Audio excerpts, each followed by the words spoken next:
মঙ্গলবার সন্ধ্যার মধ্যে অবৈধ এবং 2009 সাল থেকে লাইসেন্স পাওয়া বৈধ সব অস্ত্র থানায় জমা দিতে হবে। এরপর বুধবার থেকে যৌথ অভিযানে মাঠে নামবে আইনশৃঙ্খলা বাহিনী। লুট হওয়া অস্ত্র উদ্ধারের পাশাপাশি প্রকৃত অপরাধীদের আইনের আওতায় আনাকে বড় চ্যালেঞ্জ হিসেবে দেখছেন অপরাধ বিশ্লেষকরা। মানুষের আস্থা ফেরাতে অভিযানে স্বচ্ছতা ও জবাবদিহি নিশ্চিতের তাগিদ তাদের। গেল 5 আগস্ট আওয়ামী লীগ সরকার পতনের পর দেশের বিভিন্ন স্থানে থানাগুলোতে চলে হামলা, ভাঙচুর ও অগ্নিসংযোগ। লুট করা হয় পুলিশের অস্ত্র, গোলাবারুদ। পরে আইন শৃঙ্খলা বাহিনীর অভিযানে কিছু উদ্ধার হলেও পাওয়া যায়নি বেশিরভাগই। পুলিশ সদর দপ্তর জানায়, গত 6 আগস্ট থেকে সোমবার পর্যন্ত উদ্ধার হয়েছে 4000 অস্ত্র ও 3 লাখ গোলাবারুদ। এছাড়া 23,000 রাউন্ড টিয়ারশেল এবং 2139টি সাউন্ড গ্রেনেড। লুট হওয়া অস্ত্রসহ সব অবৈধ অস্ত্রের খোঁজে এবার মাঠে প্রশাসন। 2009 সাল থেকে লাইসেন্স পাওয়া সব বৈধ অস্ত্র জমা দিতে হবে থানায়। পুলিশের বিশেষ শাখার তথ্য, চলতি বছরের জানুয়ারি পর্যন্ত সারা দেশে বৈধ অস্ত্রের সংখ্যা 50,000-এর বেশি। নিরপরাধ কেউ যেন হয়রানির মুখে না পড়ে সেদিকে লক্ষ্য রাখার পরামর্শ দিচ্ছেন সাবেক পুলিশ কর্মকর্তারা। আর অভিযানের স্বচ্ছতা নিশ্চিতের তাগিদ অপরাধ বিশ্লেষকের। ডিপার্টমেন্টের ভাবমূর্তি রক্ষার খাতিরে ডিপার্টমেন্টকে এই যে হারানো যে ভাবমূর্তি, যেটা ধ্বংস হয়ে গেছে বলা যায় সত্য কথা, সেটা উদ্ধারের জন্য এবার সবাই তৎপর, সবাই আন্তরিক। তো এবারে যৌথ অভিযান আমরা আশা করছি যথাযথ হবে এবং বিতর্কমুক্ত হবে সম্পূর্ণ। অপরাধপ্রবণ ব্যক্তি বা যারা অপরাধী অথবা নানা ধরনের উদ্দেশ্য বা স্বার্থ দ্বারা প্রভাবিত ব্যক্তি, যারা সমাজের শৃঙ্খলা বা আইন শৃঙ্খলা পরিস্থিতি বিনষ্ট করতে চায়, এই গোষ্ঠীকে চিহ্নিত করা এবং আইনের আওতায় নিয়ে আসা। যৌথ বাহিনীর অভিযান যাতে প্রশ্নবিদ্ধ না হয় সেদিকে সর্বোচ্চ সতর্কতা রাখতে হবে বলছে টিআইবি। তাদের ক্ষমতার অপব্যবহার হয় এবং বিনা কারণে মানুষকে হয়রানি করা হয় বা এই ধরনের অন্য কোনো ক্ষমতার ব্যবহার এখানে সংঘটিত হয়, তাহলে কিন্তু এটা যতটুকুই বাস্তব আছে, যেটুকু বাস্তবে নেই সেটা কিন্তু আরও তলানিতে চলে যাবে। অভিযানের সময় পরিচয় না দিয়ে কাউকে গ্রেপ্তার করতে পারবে না আইন শৃঙ্খলা বাহিনী। Khaled Raihan, independent news, Dhaka. ঢাকা জেলার সাবেক অতিরিক্ত পুলিশ সুপার মোহাম্মদ আবদুল্লাহিল কাফিকে আটক করেছে ডিবি পুলিশ। সোমবার রাতে শাহজালাল বিমানবন্দর থেকে তাকে আটক করা হয়। গত 5 আগস্ট ঢাকার আশুলিয়ায় ছাত্র জনতাকে হত্যার পর আগুনে পুড়িয়ে ফেলার ঘটনায় সংশ্লিষ্ট থাকার অভিযোগ রয়েছে তার বিরুদ্ধে। সোমবার তার পালিয়ে যাওয়ার খবর পায় আইন শৃঙ্খলা বাহিনী।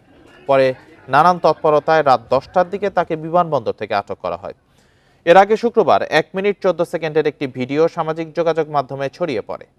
তাতে দেখা যায় ছাত্র আন্দোলনে নিহতদের একটি ভ্যানের উপর স্তূপ করে রাখছে পুলিশ।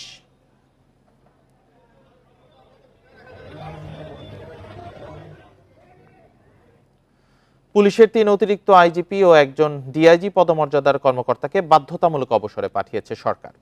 সোমবার রাষ্ট্রপতির আদেশক্রমে স্বরাষ্ট্র মন্ত্রণালয়ের জননিরাপত্তা বিভাগ এ বিষয়ে 4টি আলাদা প্রজ্ঞাপন জারি করে। বাধ্যতামূলক অবসরে পাঠানো কর্মকর্তারা হলেন পুলিশ হেডকোয়ার্টার্সের অতিরিক্ত পুলিশ মহাপরিদর্শক খন্দকার লুৎফুল কবির, ট্যুরিস্ট পুলিশের অতিরিক্ত পুলিশ মহাপরিদর্শক মীর রেজাউল আলম, নোয়াখালী পুলিশ ট্রেনিং সেন্টারের অতিরিক্ত পুলিশ মহাপরিদর্শক চৌধুরী মঞ্জুরুল কবির এবং সিআইডির উপপুলিশ মহাপরিদর্শক ইমাম হোসেন। সরকারি চাকরি আইন 2018-এর 45 নম্বর ধারা অনুযায়ী জনস্বার্থে তাদেরকে অবসরে পাঠানো হয়েছে। ছাত্র জনতার আন্দোলনের মুখে 5 আগস্ট আওয়ামী লীগ সরকারের পতনের পর পুলিশের বেশ কয়েকজন উচ্চপদস্থ কর্মকর্তাকে অবসরে পাঠানো হয়েছে।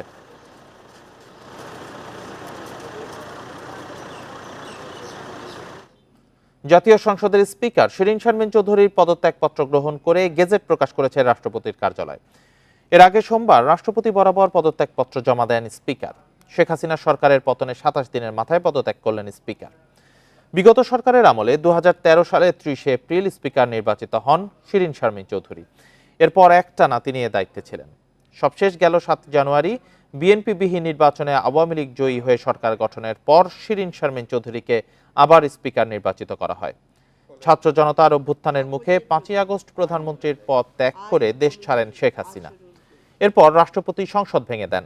8 আগস্ট শপথ নেয় অন্তর্বর্তী সরকার। দেশে গত 16 জুলাই থেকে 5 আগস্ট সরকার পতনের পরে সহিংসতায় 760 জন নিহত হয়। রংপুরে একটি হত্যা মামলায় স্পিকার শিরীন শারমিন চৌধুরীর বিরুদ্ধেও মামলা হয়েছে।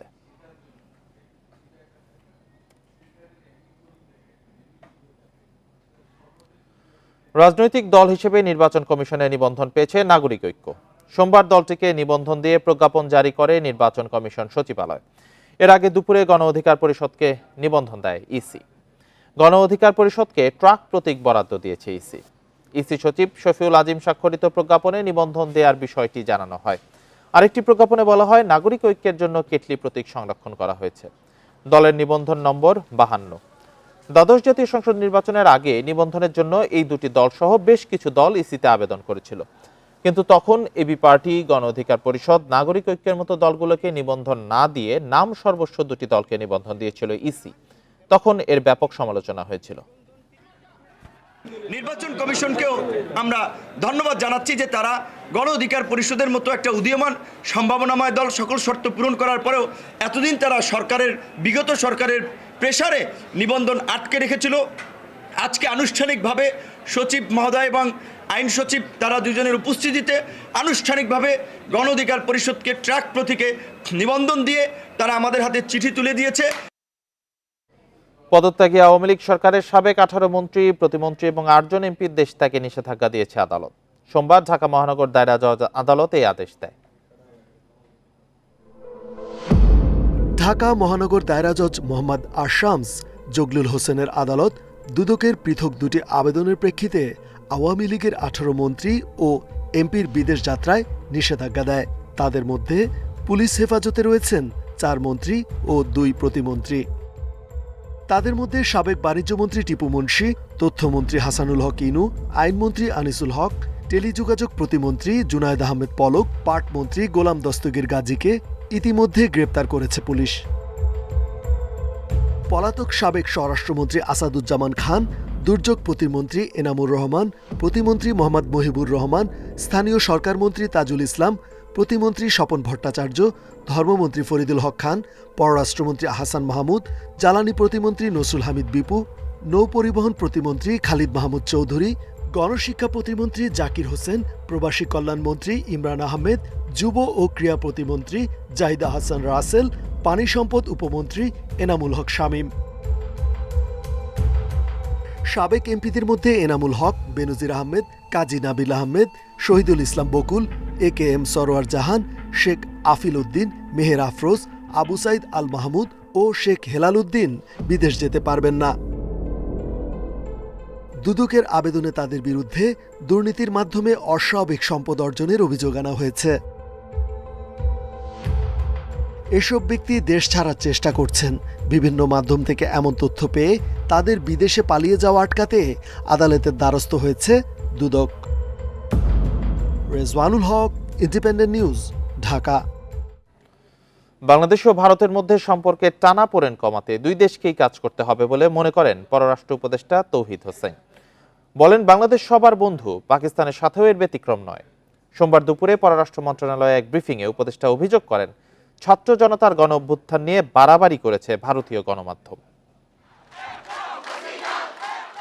ছাত্র জনতার গণ অভ্যুত্থানের মুখে পদত্যাগ করেন শেখ হাসিনা। তখন থেকে অবস্থান করছেন সেখানেই। এরপর থেকে আলোচনায় বাংলাদেশ ভারত সম্পর্ক। এই সময় ভারতীয় গণমাধ্যম প্রশ্নবিদ্ধ হয়েছে গণ অভ্যুত্থানের অতিরঞ্জিত সংবাদ প্রকাশ নিয়ে। পররাষ্ট্র উপদেষ্টা বলেন, তাদের একপেশে ভূমিকা বিশ্ব মিডিয়াকে প্রভাবিত করতে পারেনি। এখানে একটা বিপ্লব হয়েছে, এটাকে মেনে নিতে হবে। কিছু কেওয়াস ছিল, সেখানে কিছু দুর্ঘটনাও ঘটে থাকতে পারে, কিন্তু সেটা নিয়ে ভারতীয় মিডিয়া যেভাবে লেগে পড়েছিল সেটা কোনো এমনকি বিশ্ব মিডিয়া যারা একটু সাবস্ট্যান্টিভ এবং নিরপেক্ষ সংবাদ পরিবেশন করে তারা কেউ কিন্তু ভারতীয় লাইনটাকে গ্রহণ করেনি। এই অবস্থায় উপদেষ্টার কাছে প্রশ্ন ছিল, ক্ষমতার পালা বদলে ভারতের সঙ্গে সম্পর্কে দূরত্ব এবং পাকিস্তানের সঙ্গে কি নিবিড় হচ্ছে? এই দুটোর একটাকেও আমি ঠিক মানছি না। আমি মনে করি যে কোনো এক পর্যায়ে কোনো এক কারণে হয়তো পাকিস্তানের সাথে সম্পর্ক একটু টানাপোড়েন ছিল, সেটা স্বাভাবিক একটা সম্পর্কে যদি উন্নীত হয় সেটা আমাদের সবার খুশি হওয়া উচিত। আমরা তো সবার সাথেই বন্ধুত্ব চাই।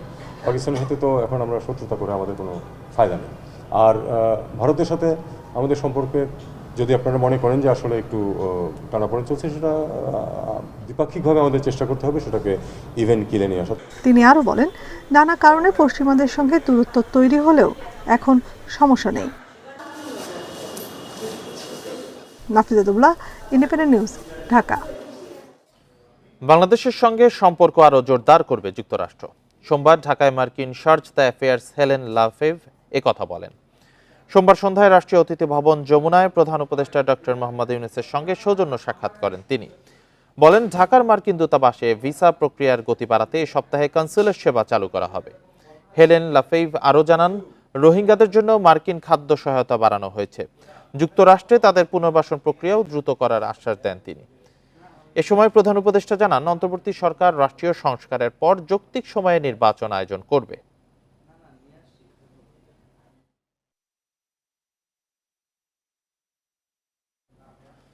বাংলাদেশ ও চীনের সম্পর্ক উন্নয়নে একসঙ্গে কাজ করার প্রতিশ্রুতি দিয়েছেন জামাত ইসলামের আমির ডাক্তার শফিকুর রহমান। সোমবার বিকেলে রাজধানীর মগবাজারে দলীয় কার্যালয়ে চীনের রাষ্ট্রদূত ইয়াও ওয়েনের সঙ্গে বৈঠকে তিনি এ প্রতিশ্রুতি দেন। ঘণ্টাব্যাপী বৈঠকে জামাতের আমির বলেন, চীন বাংলাদেশের দীর্ঘদিনের বন্ধু। রোহিঙ্গা ইস্যু নিয়ে চীনকে জামায়াতের নেতারা জানিয়েছেন এবং দ্রুত প্রত্যাবাসনের সহায়তার অনুরোধ করেছেন। এদিকে চীনা রাষ্ট্রদূত বলেন, বাংলাদেশে বিনিয়োগ সম্পর্কে বৈঠকে আলোচনা হয়েছে। এছাড়া বিভিন্ন সমস্যার সমাধান করে কিভাবে পরিস্থিতির উন্নয়ন করা যায় সে বিষয়েও আলোচনায় উঠে এসেছে। তবে অন্তর্বর্তী সরকারের সময়সীমা নিয়ে কোনো মন্তব্য করতে চায়নি চীন। এটি বাংলাদেশের অভ্যন্তরীণ বিষয় হিসেবে উল্লেখ করেন রাষ্ট্রদূত। ভবিষ্যতে দুপক্ষের মধ্যে আরও আলোচনা হবে বলেও জানান তারা। রোহিঙ্গা ইস্যুতে আমরা অনুরোধ করেছি যে তাদের পুনর্বাসনের রিপাট্রিয়েশনের জন্য তারা ইফেক্টিভ রোল প্লে করবেন, এবং আমরা আশা করি যে তারা যদি সেই রোল প্লে করেন তাহলে এই ক্রুশিয়াল যে প্রবলেমটা এটা সলভ হওয়া সহজ হবে। সম্পদ গোপন ও কর ফাঁকি দিতে পদে পদে জালিয়াতির আশ্রয় নিয়েছেন আলোচিত ব্যবসায়ী নজরুল ইসলাম মজুমদার।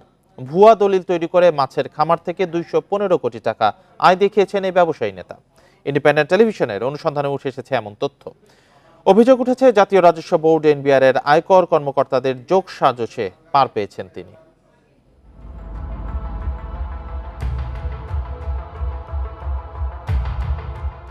সরকারের পক্ষে থেকে একটা প্রপোজাল ছিল, চাপ ছিল না। 2019-20 অর্থ বছরের আয়কর রিটার্নে নিজেকে মাছের খামারি দাবি করেন নজরুল ইসলাম মজুমদার। কোম্পানির নাম মজুমদার ফিশারিজ। তথ্য দেন, খুলনার দাকোপ ও সাতক্ষীরায় 1150 হেক্টর জমিতে চিংড়ি ও কার্প জাতীয় মাছ চাষ করার। মাছ বিক্রি করে এক বছরেই আয় 202 কোটি টাকা, যেখানে খরচ 91 কোটি টাকা। খামারের জন্য দাকোপের কালীনগরের শ্রীনগরের 2 ব্যক্তির কাছে পুকুর চুক্তি নেয়ার দলিল আয়কর রিটার্নে জমা দেন নজরুল ইসলাম।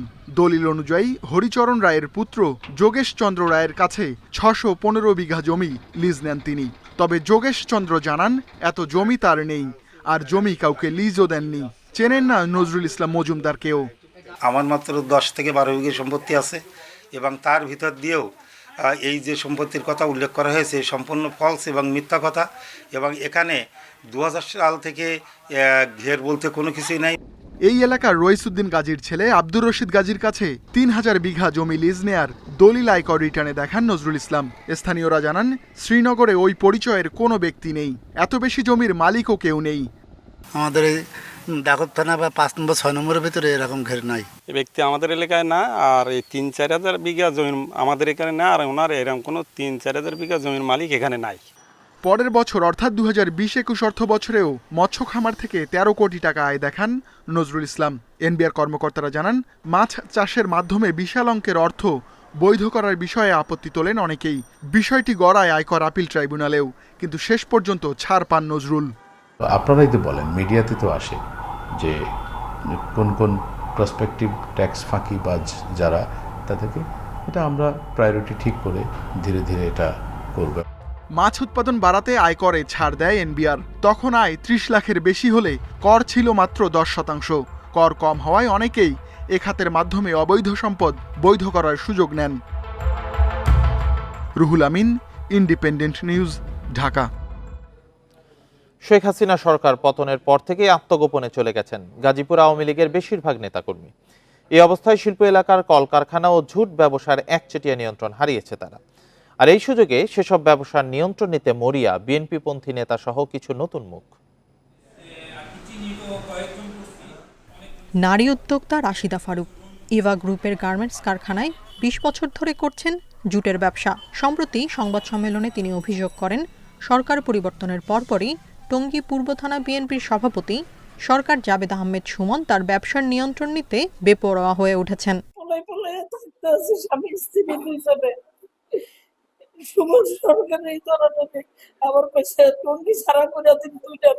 যদিও এসব অভিযোগ অস্বীকার করে বিএনপি নেতার দাবি, একটি মহল তার এবং দলের সুনাম নষ্ট করতে এ ধরনের অভিযোগ করছে। আমার পরিবারকে হেয় করার জন্য, আমাকে হেয় করার জন্য, আমার পদকে এবং বিএনপিকে হেয় করার জন্য প্রতিপক্ষ এই ষড়যন্ত্রের মাঝে লিপ্ত আছে, যারা আমাদের সুনাম, বিএনপির সুনাম নষ্ট করতে চাচ্ছে। সরকার পতনের পর শিল্প এলাকার বেশিরভাগ জুট ব্যবসার নিয়ন্ত্রণ হারিয়েছেন আওয়ামী লীগ পন্থীরা। এখন এসব ব্যবসা দখলে নিতে তাদের সাথে বিএনপি পন্থী কয়েকটি গ্রুপের মধ্যে হামলা, সংঘর্ষ ও ভাঙচুরের ঘটনা ঘটছে। আমাদের একটা নিরাপত্তারও ব্যবস্থা আছে, মানে এইগুলো যদি হয় তাহলে তো সবারই মনের ভিতরে আতঙ্ক থাকে, ভয় থাকে। একজনের আকর্ষণ করলো, আকর্ষণটা আমার শরীরে লাগলো, আমি তো নিরহ লোক হয়ে তাহলে আমি তো বিপদগ্রস্ত হইলাম। বিএনপির শীর্ষ নেতারা বলছেন, যারা দলীয় প্রভাব খাটিয়ে জুট ব্যবসার নিয়ন্ত্রণ ও চাঁদাবাজি করছেন তাদের বিরুদ্ধে নেওয়া হচ্ছে সাংগঠনিক ব্যবস্থা। আমার দ্বারা মানুষের রাজনীতি যদি ক্ষতি হয়, অস্থির থাকে, তাহলে সেটা রাজনীতি করা উচিত না তার। আমি দলের সকল নেতাকর্মীদেরকে চেষ্টা করতেছি এবং আমাদের দলের মধ্যে আছে তাদের ইতিমধ্যে বহিষ্কার করা হয়েছে। গাজীপুরে ২,০০০-এর বেশি তৈরি পোশাক কারখানা রয়েছে। এসব কারখানায় জুট মালামালের ব্যবসার সঙ্গে জড়িত ৩,০০০ মানুষ। Independent news. চট্টগ্রামের টিন ব্যবসায়ী আনসারুল আলম, তবে বিতর্কিত এস আলম গ্রুপের কর্ণধার সাইফুল আলম মাসুদের ফুফাতো ভাই। আসাদগঞ্জে টিনের দোকান থাকলেও দুই ব্যাংক থেকে প্রায় ২,০০০ কোটি টাকা ঋণ নিয়েছেন আনসারুল আলম। নির্ধারিত সময়ের ৩ বছর পরও শোধ করেননি ঋণ। সোমবার সকালে দেশ ছেড়ে পালানোর সময় বিমানবন্দরে ধরা পড়েন পুলিশের হাতে। আনসারুল আলম একসময় চাকরি করতেন এস আলম গ্রুপে, পরে আসাদগঞ্জে আনসার এন্টারপ্রাইজ ও ইনহেরেন্ট ট্রেডিং নামে দুটি দোকানে ঢেউটিন বিক্রি করেন তিনি। দুই দোকানেই পেয়েছেন আলাদিনের চেরাগ। ঢেউটিন আমদানিকারক সেজে প্রথমে ইসলামী ব্যাংক থেকে ২০২১ সালে নিয়েছেন ১,৬৩০ কোটি টাকা। ১০ দিনের মাথায় জনতা ব্যাংক থেকে নেন আরও ৩৪০ কোটি টাকা। ১ বছরের ঋণ ৪ বছরও শোধ করেননি। সাম্প্রতিক পট পরিবর্তনে গা ঢাকা দেওয়া আনসারুল সোমবার ঋণের টাকা শোধ না করেই দেশ থেকে পালাতে চেষ্টা করেন। দুবাই যেতে চট্টগ্রামের শাহ আমানত আন্তর্জাতিক বিমানবন্দরে আসলেই ধরা পড়েন গোয়েন্দাদের জালে। পরে তাকে হস্তান্তর করা হয় পতেঙ্গা থানায়। আমাকে ইমিগ্রেশন পুলিশ বুঝাই দিছে তাদের হাজতখানা নাই, আমি হাজতখানায় রাখছি, পরবর্তী নির্দেশ যেভাবে আসবে ওইভাবে সামনের দিকে পাঠাবো। আনসারুল আলম চৌধুরী নিজেকে ট্রেডিং ব্যবসায়ী হিসেবে পরিচয় দিয়ে এসব ঋণ নিলেও এস আলমের পক্ষ হয়ে ব্যাংকের টাকাগুলো নিয়েছেন বলে মনে করেন সচেতন সমাজ। ব্যাংকিং, অর্থনীতি, বাণিজ্য, শিল্প, শিক্ষা কোনো সেক্টরই অক্ষত রাখে নাই, সুস্থ রাখে নাই, সবই অসুস্থ। ফলশ্রুতিতে এস আলম গংদের কারণে আজকে দেশ একেবারেই প্যারালাইজড। ইসলামী ও জনতা ব্যাংকের ১,৯৭০ কোটি টাকার ঋণ সহ আনসারুল আলম আরও কয়েকটি ব্যাংকে কয়েক হাজার কোটি টাকার ঋণ রয়েছে বলে জানা গেছে। Abdullah Rakib, independent news, Chittagong. সারা দেশে চিকিৎসকদের কর্মবিরতি আংশিক প্রত্যাহার করা হয়েছে। সকাল ১০টা থেকে দুপুর ১টা পর্যন্ত চালু থাকবে বহির্বিভাগ। আজ থেকে সীমিত আকারে চলবে ডাক্তারদের ব্যক্তিগত চেম্বার সহ অন্যান্য সেবা। সোমবার বিকেলে সংবাদ সম্মেলনে এই ঘোষণা দিয়েছেন চিকিৎসকেরা। টানা দুদিন বহির্বিভাগ বন্ধ থাকায় ভোগান্তিতে পড়েন রোগীরা। সোমবার দুপুর ১২টা, ঢাকা মেডিকেলের বহির্বিভাগ প্রায় রোগীশূন্য, অথচ এখানে প্রতিদিন চিকিৎসা নেন ৪ থেকে ৫ হাজার রোগী। ঢাকার বাইরে থেকেও অনেকে মেডিকেলে গিয়ে সেবা না পেয়ে ফিরে গেছেন। এদিকে রুটিন অস্ত্রোপচারও বন্ধ থাকায় ভোগান্তিতে পড়েন রোগীরা। ৩ দিন ধরে কোনো ডাক্তার নাই, উনি এখন মৃত্যুর সঙ্গে পাঞ্জা লড়ছে। রিপোর্ট নিয়ে ঘুরতেছি, কালকে গেলাম, কালকে এখানে ডাক্তার পাইনি, হয়রানি, আজকেও ডাক্তার পাইনি। পায়ের সমস্যা, এটার জন্য ডাক্তার দেখাইছি। এটা দেখানোটা জরুরি, আমি হাঁটা চলা করতে পারি না। হাসপাতাল এলাকায় চিকিৎসক সহ সবার নিরাপত্তায় নেওয়া হয়েছে বিশেষ ব্যবস্থা। সেনা সদস্যদের পাশাপাশি আছেন র্যাব ও বিজিবি সদস্যরা। এতে সন্তোষ প্রকাশ করে সোমবার বিকেলে সংবাদ সম্মেলনে চিকিৎসকেরা জানান, সব হাসপাতালে সকাল ৮টা থেকে 10টা পর্যন্ত অবস্থান কর্মসূচি চলবে। এরপর 3 ঘন্টা খোলা থাকবে বহির্বিভাগ।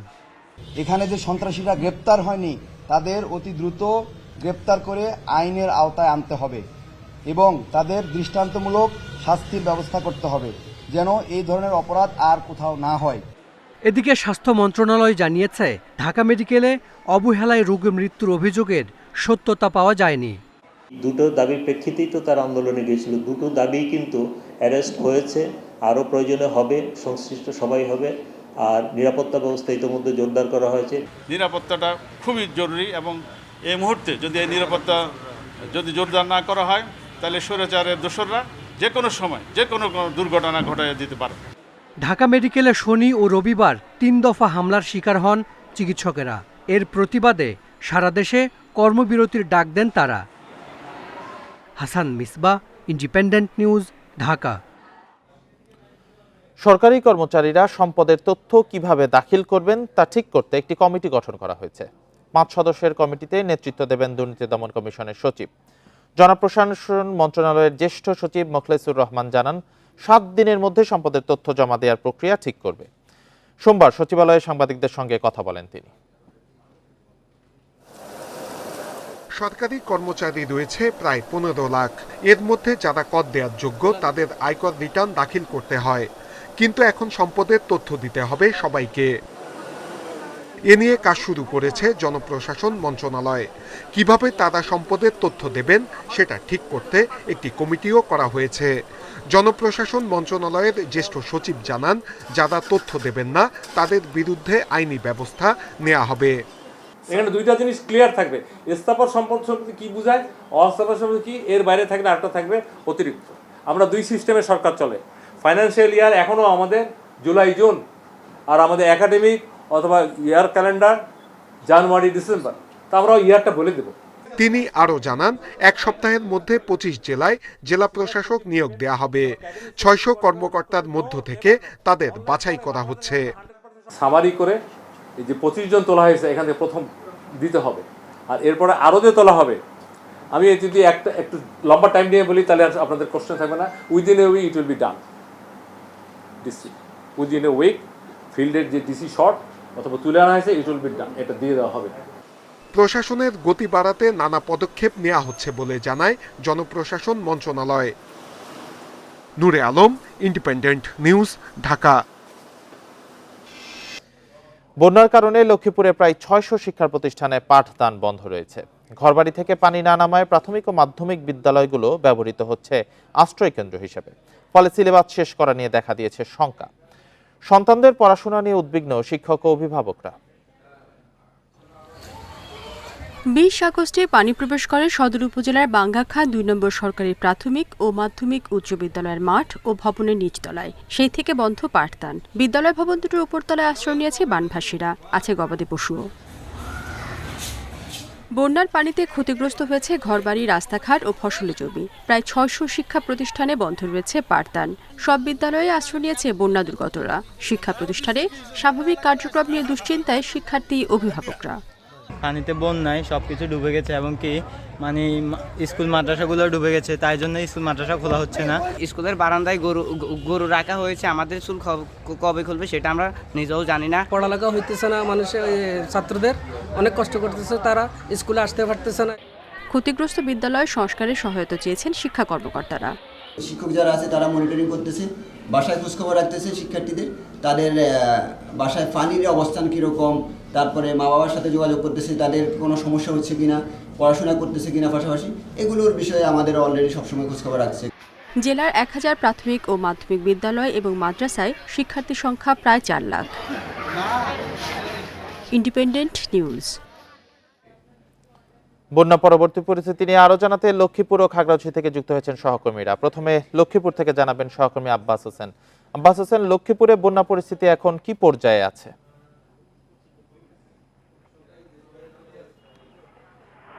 গত কয়েকদিনের তুলনায় কিন্তু আজকে আমরা দেখেছি বন্যার যে অবস্থা, যে পরিস্থিতি, সেটি উন্নতি হয়েছে। যদিও গত রাত প্রচুর বৃষ্টি হয়েছে, বৃষ্টি হওয়ার কারণে আবারও পানি 2 থেকে 3 ইঞ্চি পানি বেড়েছে। অর্থাৎ যেই পরিমাণ পানি নামার কথা সেটি কিন্তু এখন পর্যন্ত নামতে পারছে না। অর্থাৎ বিভিন্ন স্থানে কিন্তু আমরা এখনো দেখেছি যে জলাবদ্ধতা বা বন্যার পানি হাঁটু পরিমাণ রয়েছে। তবে আমি এখন যেখানে রয়েছে এটি শহরের বিসিক শিল্পনগরী এলাকায়। এই এলাকায় কিন্তু এখন পর্যন্ত যে বিভিন্ন যে ব্যবসা প্রতিষ্ঠান রয়েছে, বাসাবাড়ি রয়েছে, সেগুলো কিন্তু হাতের উপরে পানি রয়েছে। অর্থাৎ এখানে মানুষের যে দুর্ভোগ সেটি একদম খারাপ। পাশাপাশি যে উৎপাদন যে বিষয়গুলো সেগুলো ব্যাহত হচ্ছে। অনেক কারখানার ভিতরে যে পানি ঢোকার কারণে উৎপাদন হচ্ছে না ঠিকমতো, যে বিভিন্ন গ্যাস বা বিদ্যুতের লাইনও সমস্যা করছে। এতে করে এখানে যে ব্যবসায়ীরা রয়েছেন তারা অনেক লোকসানের মধ্যে পড়েছেন। একই অবস্থা কিন্তু লক্ষ্মীপুরের যে 5টি উপজেলা, 60টি পৌরসভার প্রায় যে 58টি ইউনিয়ন রয়েছে, সে বেশিরভাগ ইউনিয়ন এখন আমরা দেখেছি যে সেগুলো পানির নিচে তলিয়ে রয়েছে। অর্থাৎ পানি যেভাবে নামছে ধীরগতিতে, সেটি কিন্তু একদম ধীরগতিতে নামছে। যদি দ্রুত সময়ের মধ্যে পানি অপসারণ করা না যায় বা এই যে খালগুলো অপসারণ করা না হয়, তাহলে কিন্তু যে মানুষের যে জলাবদ্ধতা, যে দুর্ভোগ, সেটি কিন্তু দীর্ঘস্থায়ী হবে, এমনকি এখানকার পানি উন্নয়ন বোর্ড বা স্থানীয় এলাকাবাসী জানিয়েছেন। তারা ইতিমধ্যে বিভিন্ন খালগুলোর মধ্যে যে বাঁধ রয়েছে সেগুলা কেটে দিচ্ছেন এবং পানি নিষ্কাশনের ব্যবস্থা করছেন।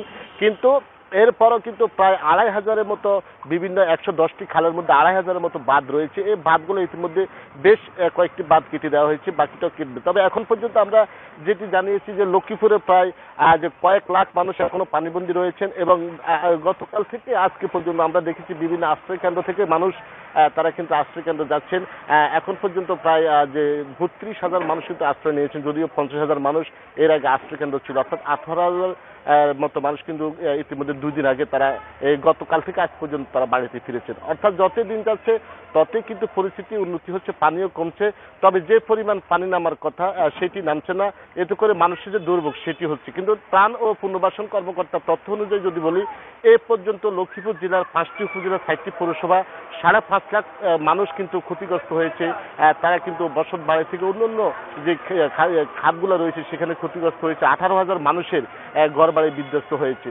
তবে এই ঘরবাড়ি হারা মানুষগুলো কিন্তু তাদের যে কষ্টে দিন কাটছে, তারা কিভাবে সামনে তাদের এই ঘরগুলা মেরামত করে বা সংস্কার করে তারা স্বাভাবিক জীবন ফিরে যাবে, এমনকি তারা দুশ্চিন্তায় রয়েছেন।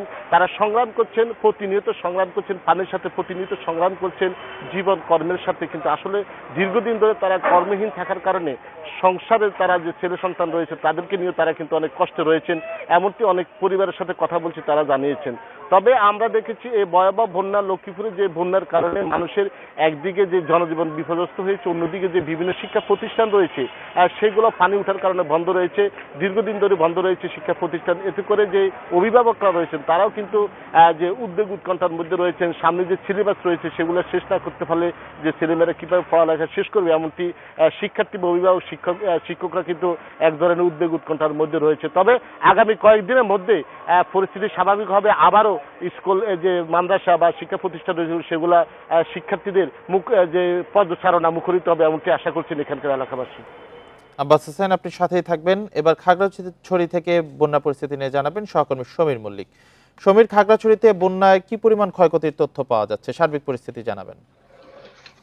দেখুন, এখানে কিন্তু বন্যা পরিস্থিতির উন্নতি হয়েছে আগে, কিন্তু যে ক্ষয়ক্ষতিগুলো বা বন্যা পরবর্তী যে দুর্ভোগ সেটা কিন্তু এখনো পর্যন্ত মানুষকে বুঝতে পারেনি। এখানে কিন্তু ক্ষয়ক্ষতির বিষয়টা বলতে খাগড়াছড়ি পানছড়ি যে আঞ্চলিক সড়কটি রয়েছে, সড়ক ও জনপদ বিভাগের আওতাধীন, কিন্তু একটি জায়গায় গিরিফুল নামক একটি জায়গায় সেখানে অন্তত 100 থেকে 150 মিটার একটা অংশ কিন্তু নদীগর্ভে বিলীন হয়ে গেছে, যে চেঙ্গি নদীতে বিলীন হয়েছে, যে কারণে আসলে এই সড়কটি এখন ইতিমধ্যেই শঙ্কার মধ্যে পড়েছে। যদি কোনো কারণে আসলে এর মধ্যে আবার নতুন করে বন্যা বা আবার ভাঙন তৈরি হয়, সেক্ষেত্রে কিন্তু পানছড়ির সাথে খাগড়াছড়ির যে সড়ক যোগাযোগ সেটি একেবারে বিচ্ছিন্ন হয়ে যাবে। এবং সেটা নিয়ে আমরা গতকালকে খাগড়াছড়ি সড়ক ও জনপদ বিভাগের নির্বাহী প্রকৌশলীর সাথে কথা বলেছি।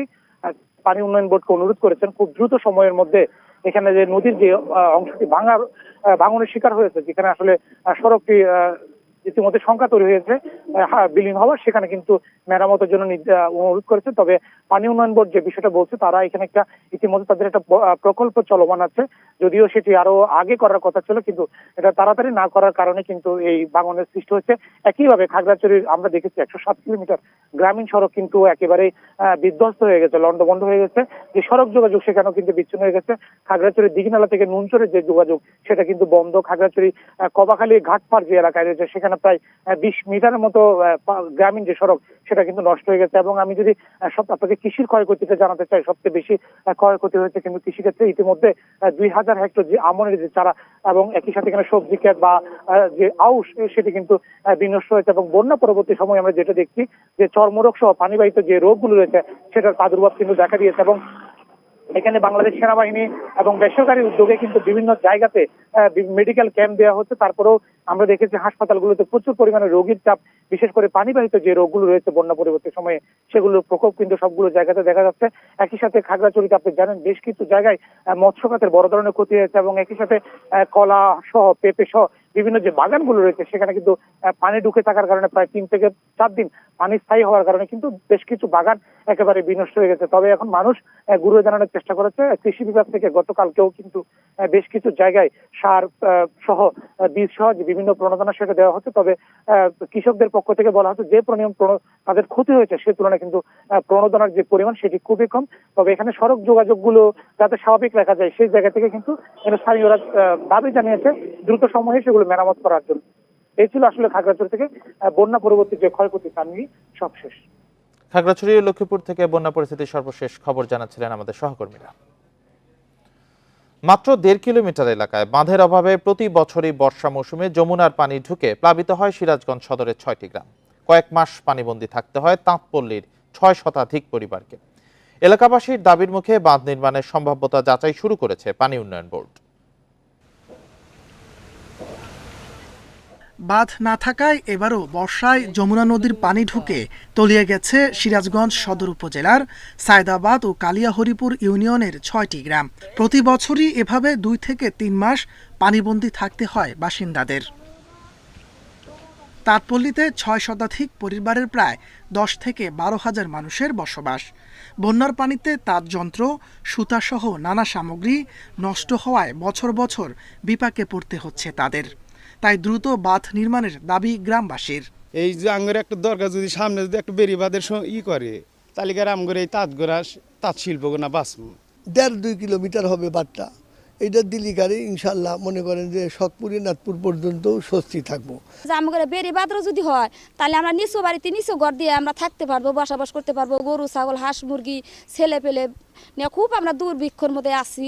মাত্র 1.5 কিলোমিটার এলাকা বাঁধ দিলেই তাঁতপল্লীতে বানের পানি প্রবেশ বন্ধ করা সম্ভব। এরই মধ্যে সম্ভাব্যতা যাচাই শুরু করেছে পানি উন্নয়ন বোর্ড। জনগণের চাহিদা থাকে, আমরা একটি ফিজিবিলিটি করে দেখব যে এই প্রকল্প আমরা হাতে নিতে পারি কিনা। তো আমরা যদি দেখি যে আসলে প্রকল্পটি ফিজিবিলিটিতে আসে, তাহলে আমরা একটি প্রকল্পের মাধ্যমে এই এলাকাগুলিকেও বন্যা মুক্ত করার জন্য আমাদের প্রচেষ্টা থাকবে। পানি উঠায় তাঁতিদের কাজহীন থাকতে হয় এই কয়েক মাস। বাঁধ নির্মাণ হলে বর্ষা মৌসুমেও উৎপাদন স্বাভাবিক রাখার পাশাপাশি আর্থিক লোকসান এড়ানো যাবে। Independent news. ভূমিহীনদের বন্দোবস্ত বাতিল করে বরগুনায় 157 একর খাস জমি একটি বেসরকারি বিদ্যুৎ কেন্দ্রকে বরাদ্দ দেওয়া হয়েছে। কৃষি জমি হলেও অকৃষি জমি দেখিয়ে গত বছরে বরাদ্দ দেয় ভূমি মন্ত্রণালয়। প্রশাসন বলছে বিষয়টি খতিয়ে দেখা হবে। 1960 সাল থেকে 2013 সাল পর্যন্ত বিভিন্ন সময় তালতলী উপজেলার খোট্টার এলাকায় 82টি ভূমিহীন পরিবারকে 157 একর কৃষি খাস জমি বন্দোবস্ত দেয় সরকার। গত বছরের 20 জুলাই বন্দোবস্ত বাতিল হয়। এক মাস পর 31 আগস্ট 307 মেগাওয়াট বিদ্যুৎ কেন্দ্র নির্মাণের জন্য বেসরকারি প্রতিষ্ঠান বরিশাল ইলেকট্রিক পাওয়ার কোম্পানিকে দীর্ঘমেয়াদী বন্দোবস্ত দেয়া হয়। সহায় সম্বল হারিয়ে ওইসব পরিবার এখন দিশেহারা। থাকমো কোথায়, এক আল্লাহ ছাড়া কেউ কেউ না। সরকার তো ভূমি খেয়ে লইছিল গরিবের জন্য, হ্যাঁ তো লইছে। 2001 সালের কার্ডটাও আমার শেষ। হ্যাঁ এখন বলতে তোমরা আমাকে শুক্রবার পর্যন্ত টাইম দিয়ে গেছে, এই শুক্রবারের মধ্যে ঘর দুয়ার ভাঙ্গে লাবা, আর নাইলে তো যাইলে ওই রেজবি জমিদার ঘর দুয়ার ভাঙ্গে থইছে যেরকম ওইরকম ভাঙ্গে হেলাইবে। আমাদের কোনো জায়গা নাই যে আমরা চাষাবাদ করে খাবো, আমাদের বাড়িঘর উচ্ছেদের পায়তারা চালাইতেছে, তারা বিনা নোটিশে আমাদের 7 দিনের মধ্যে যাইতে বলছে। এদিকে কৃষি জমিকে অকৃষি জমি দেখিয়ে বিদ্যুৎ কেন্দ্রকে বরাদ্দ দেওয়ার বিষয়ে কিছু বলেনি ভূমি অফিস। তারা কেবল জানিয়েছে ভূমিহীনরা বন্দোবস্ত শর্ত মানেনি।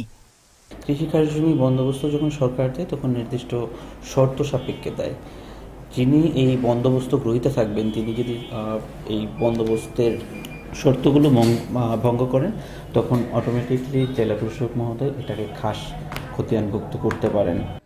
জেলা প্রশাসন জানিয়েছে বন্দোবস্ত দেওয়ার বিষয়টি খতিয়ে দেখা হবে, পাশাপাশি পুনর্বাসনে নেওয়া হবে ব্যবস্থা। কিছু বিষয় হয়তো থাকতে পারে, সেগুলো হয়তো আমরা খতিয়ে দেখছি যে এই বন্দোবস্তগুলো আসলে প্রপারলি দেওয়া হয়েছে কিনা, এটা একটা বিষয়। এই বন্দোবস্ত যদি প্রপারলি দেওয়া হয়ে না থাকে আর যদি কোনো মামলা চলমান থাকে, সেক্ষেত্রে মামলা নিষ্পত্তি হওয়ার পর হয়তো আমরা প্রয়োজনীয় ব্যবস্থা গ্রহণ করতে পারবো। তৎকালীন জনপ্রতিনিধিদের কাছে গিয়ে তখন কোনো সমাধান পাননি বলে জানান সুবিধাবঞ্চিতরা। Independent news.